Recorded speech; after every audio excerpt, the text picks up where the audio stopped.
লখিমপুৰৰ পাথালি পাহাৰত কংগ্ৰেছৰ বিশাল কৰ্মী সন্মিলন অনুষ্ঠিত হয়। এই সভাত অংশগ্ৰহণ কৰে প্ৰদেশ কংগ্ৰেছৰ সভাপতি গৌৰৱ গগৈ।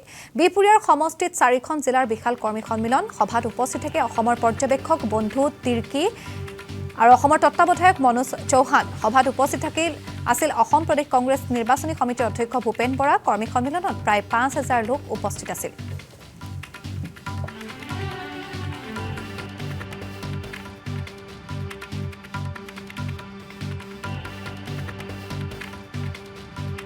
লখিমপুৰৰ পাথালি পাহাৰত কংগ্ৰেছৰ বিশাল কৰ্মী সন্মিলন অনুষ্ঠিত হৈছিল। এই সভাত অংশগ্ৰহণ কৰিছিল প্ৰদেশ কংগ্ৰেছৰ সভাপতি গৌৰৱ গগৈ। বিপুৰীয়া সমষ্টিৰ 4খন জিলাৰ বিশাল কৰ্মী সন্মিলন আৰু এই সভাত উপস্থিত আছিল অসমৰ পৰ্যবেক্ষক বন্ধু তিৰ্কি, অসমৰ তত্ত্বাৱধায়ক মনোজ চৌহান। সভাত উপস্থিত আছিল অসম প্ৰদেশ কংগ্ৰেছৰ নিৰ্বাচনী সমিতিৰ অধ্যক্ষ ভূপেন বৰাকে ধৰি কংগ্ৰেছৰ জ্যেষ্ঠ নেতা কৰ্মীসকল। কৰ্মী সভাত গৌৰৱ গগৈ উপস্থিত হৈ মুখ্যমন্ত্ৰী ডক্টৰ হিমন্ত বিশ্ব শৰ্মাৰ আক্ৰমণৰ লক্ষ্য কৰি লৈছিল। ভাষণ প্ৰসংগত মুখ্যমন্ত্ৰী ডক্টৰ হিমন্ত বিশ্ব শৰ্মা আৰু তেওঁৰ পৰিয়ালক আক্ৰমণ কৰিছিল গৌৰৱ গগৈয়ে। গৌৰৱ গগৈয়ে মন্তব্য কৰিছিল যে মিত্ৰতা সম্পৰ্কত বিজেপি আৰু অসম গণ পৰিষদতকৈ আগত আছে কংগ্ৰেছ। AIUDFক বাদ দি বাকী সকলোৰে লগত মিত্ৰতা হ'ব বুলি উল্লেখ কৰিছিল গৌৰৱ গগৈয়ে।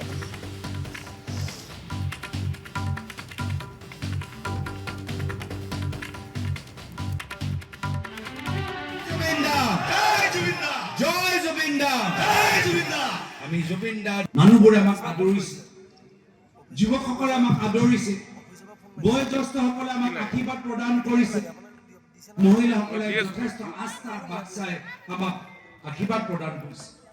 কিয় কি আজিৰ তাৰিখৰ অসমৰ জনসাধাৰণে দেখিছে যে আজিৰ তাৰিখৰ অসমত কিদৰে আজি ৰাজনীতি চলি আছে। যি অসমৰ গোপীনাথ বৰদলৈ মুখ্যমন্ত্ৰী আছিল, প্ৰয়াত বিশ্বনাথ মেধি মুখ্যমন্ত্ৰী আছিল, প্ৰয়াত বিমলা প্ৰসাদ চলিহা মুখ্যমন্ত্ৰী আছিল, প্ৰয়াত হৃদেশ্বৰ শইকীয়া দেৱ মুখ্যমন্ত্ৰী আছিল, প্ৰয়াত তৰুণ গগৈ মুখ্যমন্ত্ৰী আছিল। আজি অসমৰ মুখ্যমন্ত্ৰী আমাৰ অসমখনৰ ভিতৰত একদম নিম্ন স্তৰৰ ৰাজনীতি কৰি আছে, হয়নে নহয়? য'তেই যাওঁ মানুহবোৰে আমাক আদৰিছে, যুৱকসকলে আমাক আদৰিছে, বয়োজ্যেষ্ঠসকলে আমাক আশীৰ্বাদ প্ৰদান কৰিছে, মহিলাসকলে যথেষ্ট আস্থা বাচ্চাই আমাক আশীৰ্বাদ প্ৰদান কৰিছে।